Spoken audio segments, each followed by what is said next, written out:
All right, so today we're going to talk about financial inventory and taking good notes when you're on the phone with the client.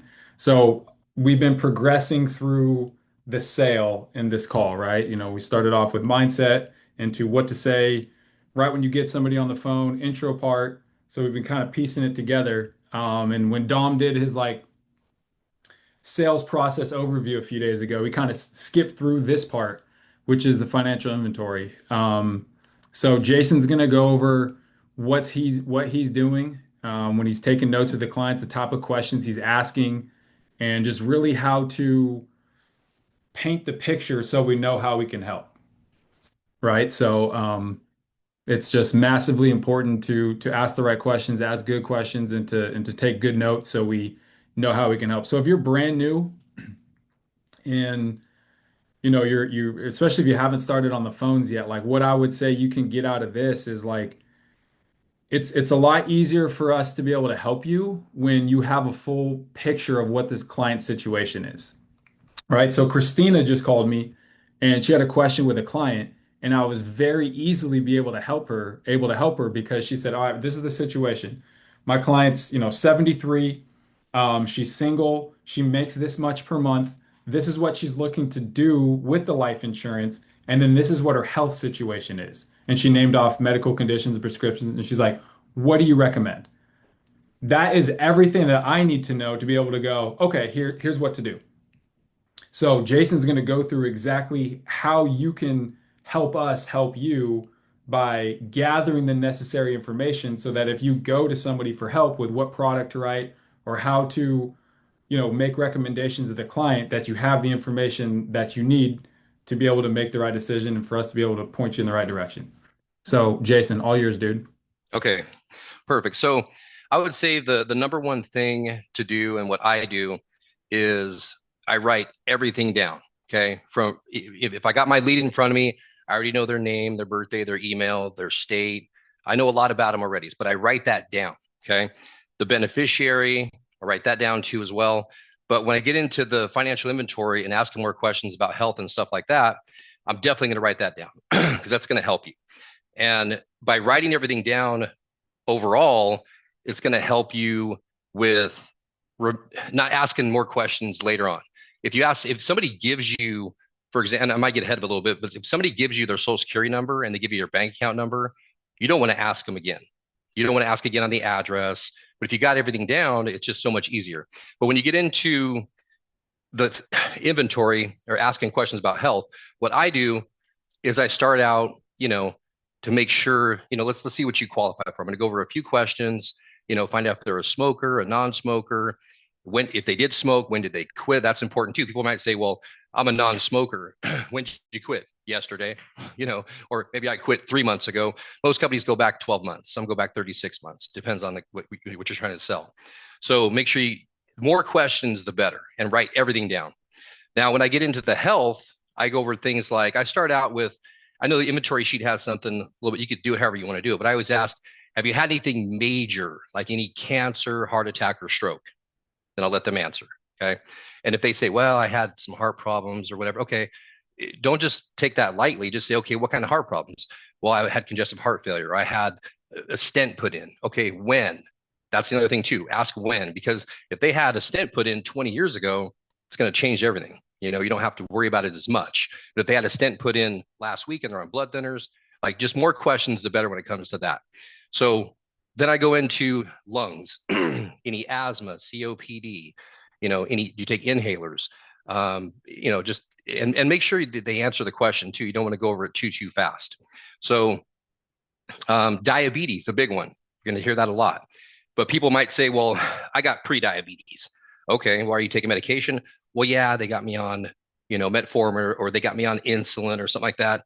People might not think it's a big deal, but it is a big deal, for a lot of companies. And then when you ask that, go into detail on those things. So what do you take? Metformin, you take it every day? Do you take insulin? How many units do you take? Just, I mean, and here's the other thing too, by asking all these questions, you're going to get a lot of information, but you're also slowing that person down and making them think. You're making them think of like, okay, well, shoot, I do have diabetes. That means my rate's probably going to be a little bit more. I better, I better tell as much stuff as I can so I can get the best rate out there. The more open I am, the more, and you can tell these people too. Some people will not tell you stuff. And those like, oh, my health is good, and then come to find out they got declined. It's like, okay, well, then they might tell you, oh, well, yeah, I did have, some heart problems, it's been a long time or whatever. So just tell them it's okay. I just need to know the better, the more I know, the better I can help you. Okay. And then of course, kidney issues, liver issues, chronic depression, anxiety, bipolar, just everything you could think of. I mean, you have the sheet right here. And I would just go over that sheet when you're brand new, just go over the sheet. And then after I'm finished asking all my questions and writing everything down in detail, I'll say, is there any other medications that we might have missed? Oh, well, yeah, I take this here every day. I take a water pill. I take some other stuff, some other depression they didn't tell you about. Well, I don't take it very often. I just take it as needed. Just dig deeper, because you don't want to get into an application and think they have nothing, or what you have on paper, and something comes up and then they start getting declined and stuff like that. So the more questions, the better off you are when it comes to that. Income. Don't be afraid to ask how much they make. Hey, so Bryce, ballpark, what do you make monthly? How much is your Social Security?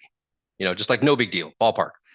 Okay, if somebody's making $1,000 a month, we're probably not going to hit them at $200-300 a month. We got to keep that in the back of our head. We don't want to ever get into any numbers. I don't like to get into any numbers until the very, very end, until I have to. I'll even go through an application, the whole thing, and still don't talk about numbers.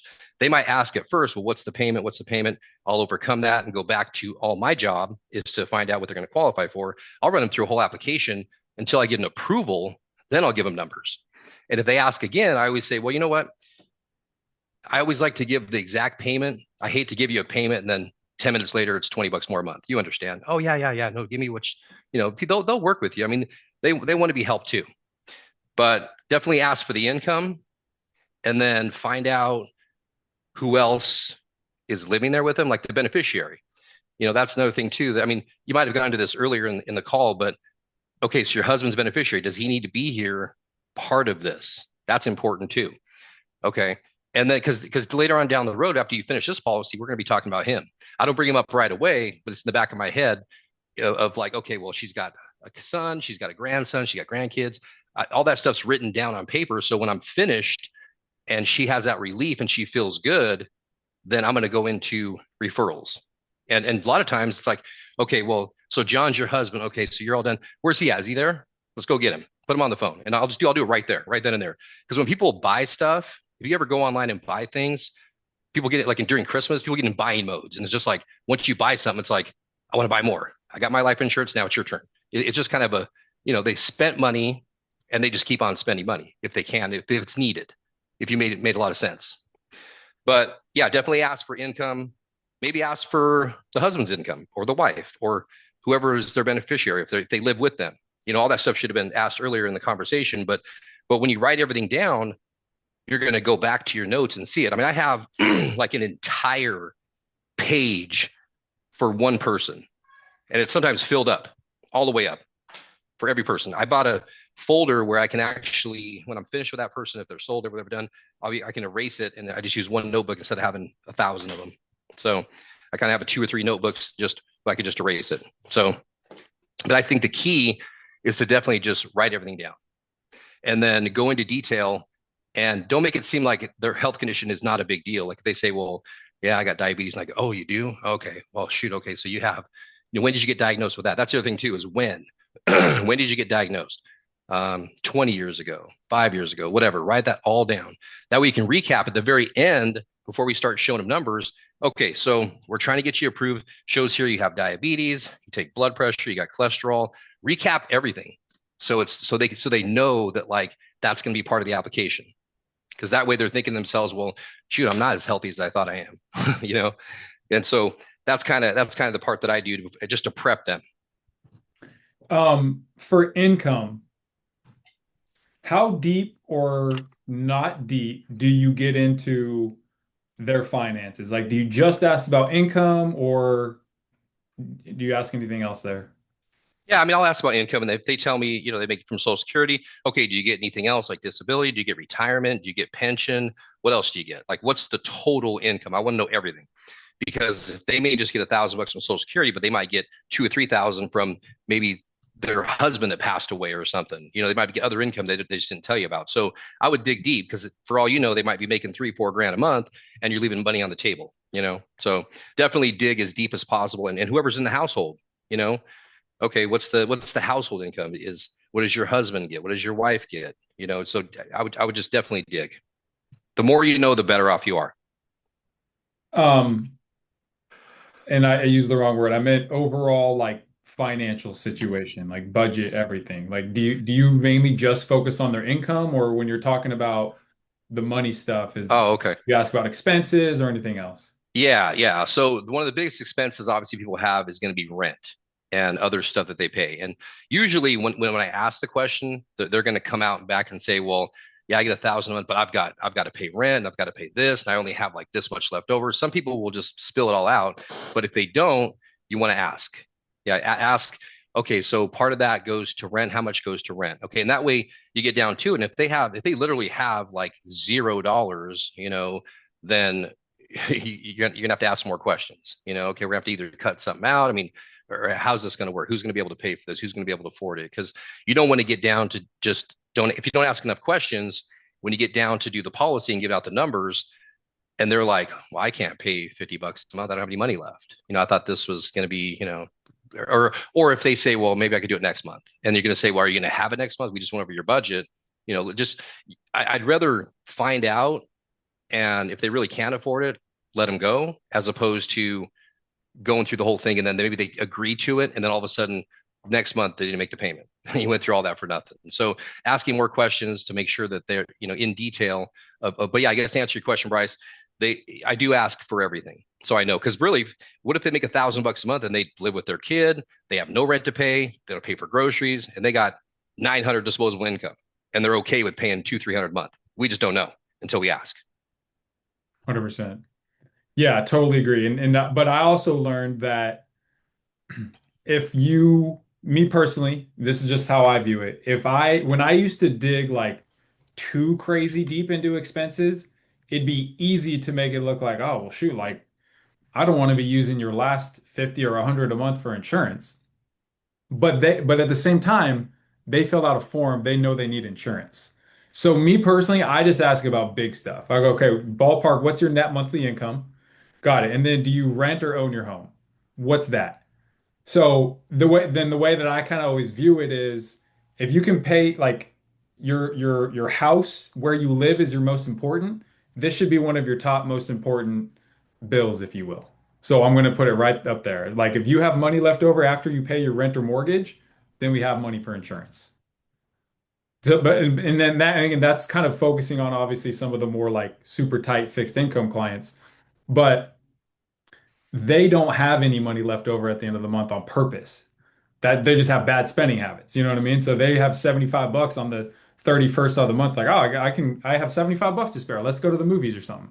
You know what I mean? So like that's Yep. why I tend to not dig like too deep on that client. Just ask about the big stuff. Does that make sense? I think you're going to kind of know too, when you ask that first question, if they kind of are standoffish or if they're Yep. just going to spill everything out, then let them spill it out if they want to. But yeah, I mean, as far as detail, just enough to where I mean, usually they're going to start telling you, what they pay and if they have a certain leftover. Usually it's for the people who aren't making a whole lot.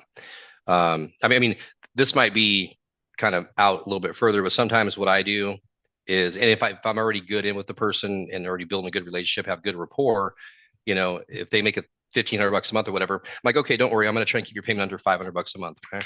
And I won't even say anything. And I'll hear them. Then they're going to go, what? 500 bucks a month? And then they might go, well, geez, I probably can't do more than like 200. I said, no, don't, I'm just kidding. Don't worry. We'll keep it low. Don't worry. And then move on to the next part. I mean, you don't have to do that right away, but I mean, I usually do that when I have somebody kind of where I know they're not just going to be like 500 a month, click. I'm not Yeah. going to do that. This is Right. way in the conversation, but that might be next level stuff. But just keep everything. I always like to keep everything open and as fun as possible with these people. Just to kind of because we're talking about dying, we're talking about life insurance. I mean, obviously we probably had a conversation earlier in that conversation about somebody passing away and what happened, what did they do.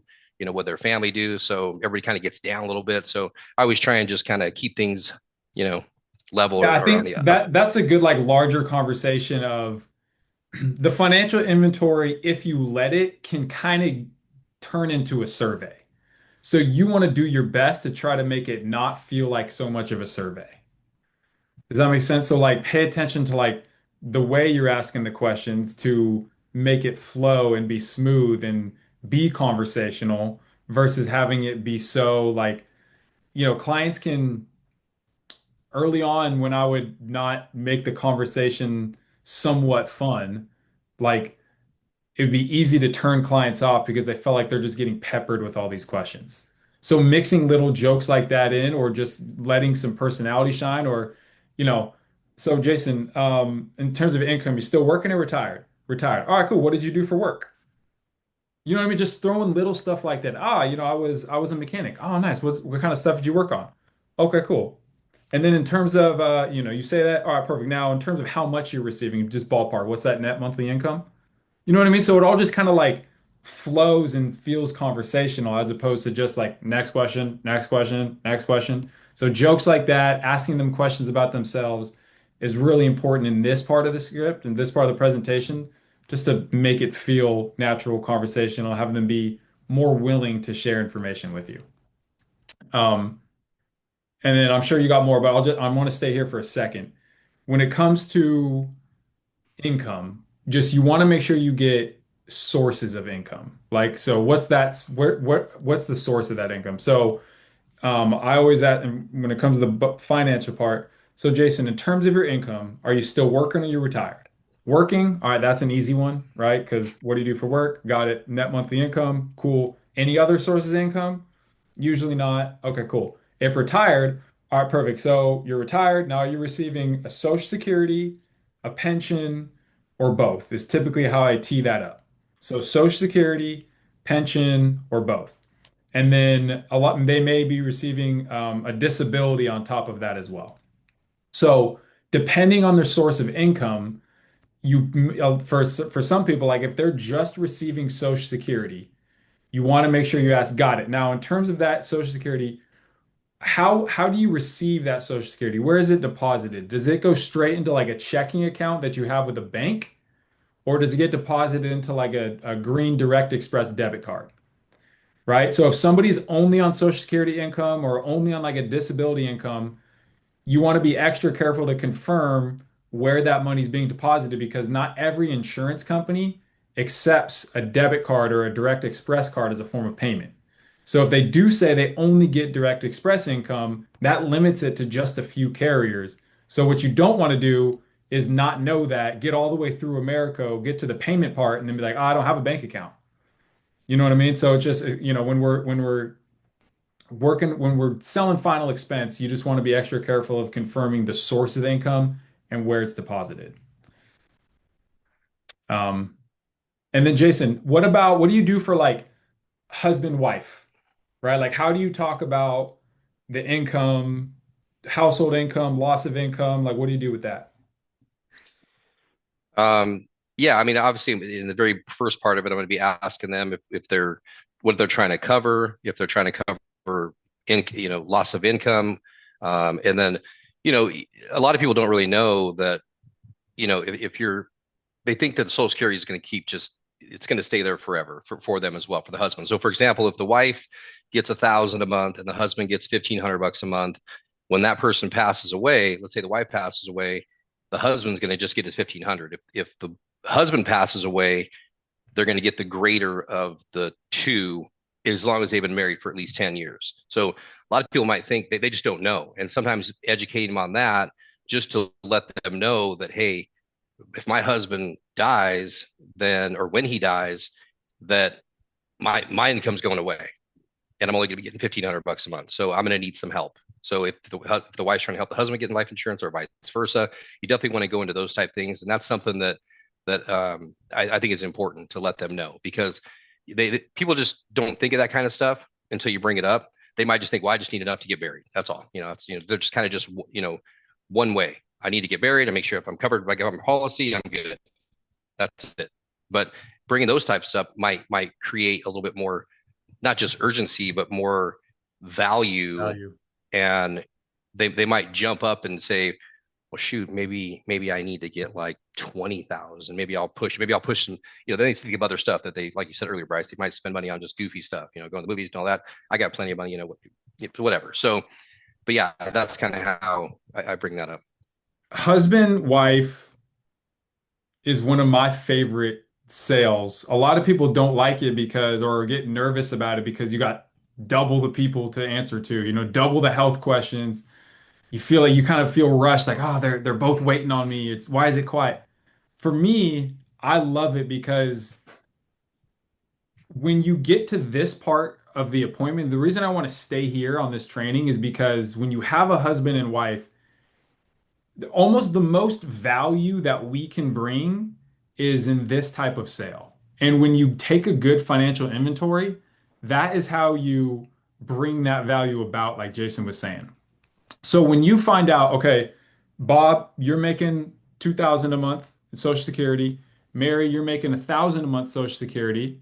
So they have a household income of 3,000, right? So the reason I take notes and I'm thorough with taking notes is because when you see this stuff on paper, it jumps out at you how much they need the insurance, and it makes it easier for you to articulate to the client. Like, I'll just, again, like one thing I do somewhat miss about in-home sales is being able to write on paper, Jason 2,000 a month, Mary 1,000 a month, mortgage payment 1,500 a month. Bob dies, he only has his retirement. He set it up so she doesn't get the retirement. Mortgage 1,500 a month. New household income 1,000 a month. Big problem. You know what I mean? Mary, God forbid something happened to Bob yesterday. How are you going to pay for this mortgage? What are you going to do? You know what the most common answer I got to that, or I get to that? Oh, we never thought about that. I know you might think it's crazy, but most people they've never done that exercise of here's our income, here's our expenses. Take one of our incomes away. What's our new income? Generally speaking, expenses are the same, right? Maybe just a little bit less food to buy. But that, like, it's the most glaringly obvious, like, got it. Okay, cool. Well, look, I can see why you filled out this form, and I'm glad I'm going to be the one to help. Obviously, we'll take care of that burial stuff for you, Jason. But, fair to say we need to make sure that we give Mary some help with making sure she has some time to stay in this home and cover the household bills while she kind of figures out her next move.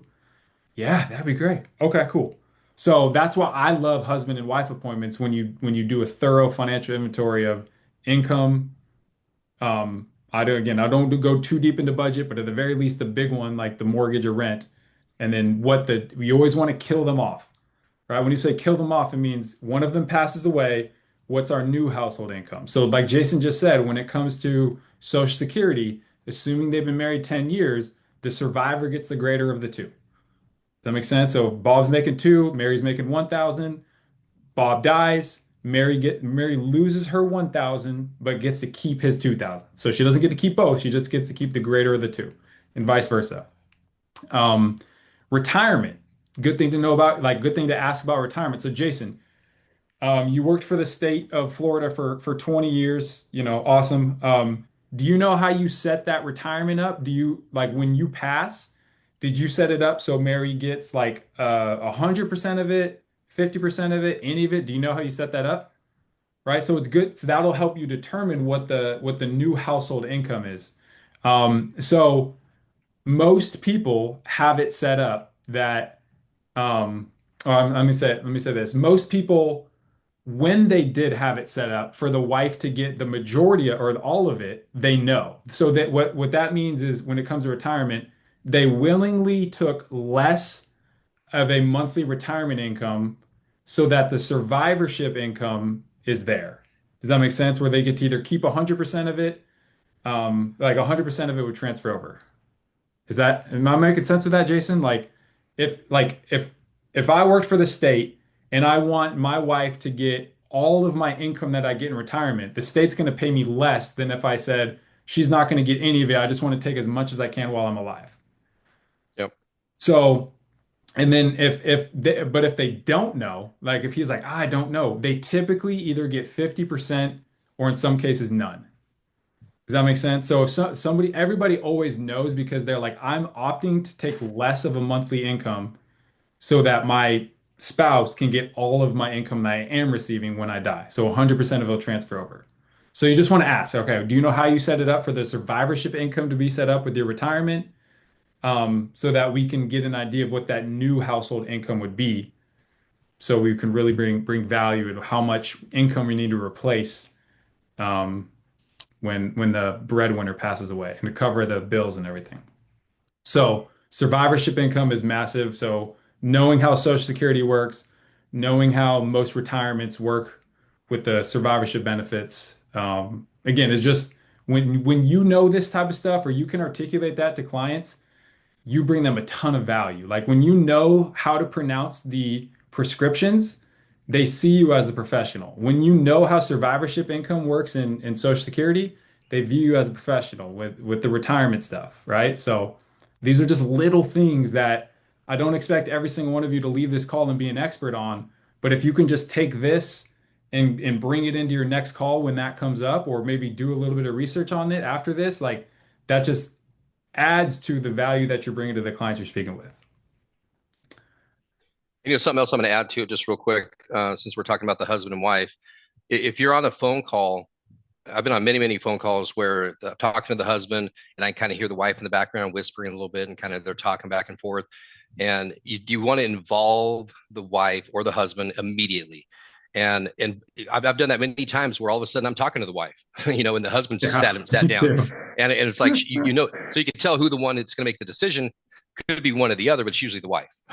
So so there's been times where I've been on a phone call with something else, and my wife's kind of whispered background, and then they're like, okay, well, thank you guys. And it's like, okay, they knew you're back there, but I involve that person right away. I like if I know the name because I know the beneficiary. I'm like, is that Mary? Mary, is that you? Can you? Am I on speaker? Can you hear me? And she's like, yeah, I can hear you. I'm back here. Okay, good. I'm glad you're on here because I want to go over this with you too. I mean, get them and get everybody involved with the party. And at the beginning of the conversation, a lot of times we want to ask that question too is, you know, okay, so does your wife need to be here to make this decision? Some men may think, no, she don't need to be here, but yeah, she probably does. Okay, that's just kind of how it goes. But you want to definitely ask those questions and get everybody involved. 100%. Like it's weird if they're not. Like if it feels weird to you that there's like somebody else listening in or commenting on the call and you haven't addressed them, that makes you seem weak. Just telling you, just letting you know, right? They don't view you as a professional. They don't take you that seriously if you're not taking control of the call. So allowing weird stuff to go on in the background that they know you can hear, but you're not addressing, like it's just awkward and weird. So if you hear anybody ever commenting or saying anything or them talking to anybody, just say, "Hey, so who's that? Who are you speaking with? Oh, that's your wife. Perfect. Bring her into this. Hey, Mary, can you hear me? Am I on speaker?" Even if he hasn't said like, "Oh yeah, let me get her," you just like assume, "Hey, Mary, can you hear me? Am I on speaker?" "Yeah, I can hear you." "Hey, Mary, nice to meet you. My name's Bryce." And then bring her in. And because guess what? Now she's going to ask you questions as opposed to asking her husband questions who lazily relays the questions to you. You know what I mean? Or vice versa, where you tell him, "Hey, it's going to cost this much and this is how the plan works." And then all he does is tell her, "Yeah, I don't know, this insurance guy wants 100 a month." You know what I mean? As opposed to it's Yeah. permanent, level, immediate, going to pay out right away when you die. I'm a broker, I have access to everything. So of all the companies out there, this is by far the lowest cost way for you to get approved for 25,000 of coverage as a 60-year-old man, and it's going to be 100 a month. You know what I mean? See the difference? And so if she's not there, then that you just lose out on the message being relayed the right way. Well, and you know what? On the flip side of all that, if you don't do that and you don't involve the other person, what's going to happen is, all right, well, I need to talk to my wife, and she's going to make him get off the phone. They want to go talk separately, privately, and you're not going to make the sale right then and there. So if you don't do it, he's going to be like, well, I got to talk to my wife about this. I thought you can make the decision. Well, you should have just, you can hear her over their background, or even if you don't hear her, is Mary there with you right now? Oh, okay, perfect. Well, yeah, go grab her real quick here. I'm going to go ahead and run Yep. just, and if for some reason she's not there, make them just like that. You made them go get your piece of paper to write down your name and number. Go get married too, because all this is going to be helping you make the sale. But definitely get everybody involved, all the parties. 100%. Um, so we went over finances, you went through health. Um, the only other two things that I would add, and then we can open it up to questions, is current insurance, right? So you may have earlier found out in the call that they have some, but we didn't really dig too deep into it, right? We start off the call by, hey, Scott, now are you looking at this because you have some and you want to add more, or do you not have any set up yet? You go, I have some and I'm looking to add more. Like early on in the call and in the script, we just leave it there. Got it. Okay, cool. So I'm assuming we're just looking to supplement what you currently have, just add some more coverage. Yep. Okay, cool. Now that we're in the financial inventory, now we want to dig deep into that. So getting an idea of current insurance, for the most part, is important, right? It's like I tell clients, hey, I can't really help you with what you need if I don't know what you have. So the current policy that you have, Jason, how much coverage is that for? So and when how you ask these questions is important, right? Like I don't spill to Jason, okay, Jason, can you tell me which company, how much coverage, how much it's for, and what kind it is? Like I ask those each one at a time. Okay, Jason, so that current policy that you mentioned you have, how much coverage is that for? Let's role play. Okay, 10,000. 10,000. Got it. Okay, perfect. Do you know, just ballpark, do you know how long ago you got that set up? It's been probably like 10 years. 10 years or so? Okay. Do you know what company it's with? Meet Mutual of Omaha. Mutual of Omaha. Got it. Okay. And then how much you paying per month for that one? It's like $50 a month. 50 bucks a month. Okay. Now, what I'm gonna do while he's saying that, if especially if he says a company that I have, just as a quick side note, I'm gonna reverse engineer a quote on my end to make sure that that is like correct. So if he said he got it 10 years ago and he's 65 now, I'm gonna quote a 10,000 for 55. Now, I'm not expecting it to match up to a T because he said about 10 years ago, and obviously prices may have changed, but I'm just trying to get like a rough idea, like, does that check out? If what I'm seeing is like 150 bucks more or less than what he's saying, then I'm like, okay, there's something I need to dig deeper on. But if it's within a few bucks, I'm like, okay, that makes sense. Right. And so, what company is it with? How much is it for? How much are you paying? And then, do you know what type of plan that is, Jason? Do you know, like, I think it's a permanent plan. okay, so it's whole life. Hmm. Got it. Okay, cool. So, like again, now that I know that 10 years ago, if the price checks out, cool. Like lets me know how I can help and we're just going to add to or supplement that, right? Um the but and here's the other thing I'll say about existing coverage is it's not everybody knows, okay? And this is kind of the feel thing of do we need to dig deep and find out exactly what they have or should we leave it alone? And how I view it is if you get the sense that any existing coverage that they have is going to get in the way or be a reason that we don't add on additional coverage or get a plan with you, then yes, we absolutely need to dig deep. If it feels kind of irrelevant or they don't really care, they know they need additional coverage anyways, then that's when I may be okay with not digging super deep. Does that make sense? So if you're like, I don't know how much I have, but I believe it's like 200,000 a month, and I got it 2 years ago, and I'm 73 with diabetes, and or 200,000 of coverage that I got 2 years ago, 73 with diabetes, and I only pay 50 bucks a month, or what? Like I need to dig super deep and confirm all that information. Hey, Jason, do me a favor, go grab that policy. We need to find out exactly what that is. Make sure it is what you think it is. But if you're like, I got a policy 10 years ago, dude, it's something like 5,000. I know it's not enough. I know I need more. I don't really know where it is, but like it's all good. Okay, cool. I'm not like hammering you on going and grabbing that policy because it's clear you're not going to let that get in the way of what we're going to add on today. And then again, that's as a disclaimer, that specific scenario is for somebody that maybe doesn't really know what they have and doesn't and like maybe can't find the policy. So there are situations where it's like, all right, we need to put a pin in this. We need to call the company that you said that you have coverage with, find out exactly how much coverage it is, what you're paying, what type of plan it is, to make sure it's not either like a 2-year wait plan or a term when you think it's permanent or something like that. So this is one of those things where if you're new, you'll kind of like pick this kind of stuff up as you go. But if you get this information, like how much it's for, what type of plan it is, and how much they're paying per month, you should on your end be able to kind of reverse engineer a quote. Like even just pull up America. If they say some random company that you don't know, but they say it's a $20,000 whole life that they got a year ago and they're paying a certain amount per month, you can just tell because insurance, like whole life insurance is highly standardized and regulated, right? So if you just pull up that same quote with an Americo, if it seems within reason of a monthly payment, then we go, all right, cool, we're good. Like it sounds like you're in a good spot, and we're just going to add more to what you have. But if there's like a massive discrepancy in the price, that's how we know there's something up. They either maybe have a term when they don't realize it. They have like their price increases every year, every 5-year plan when they don't realize it.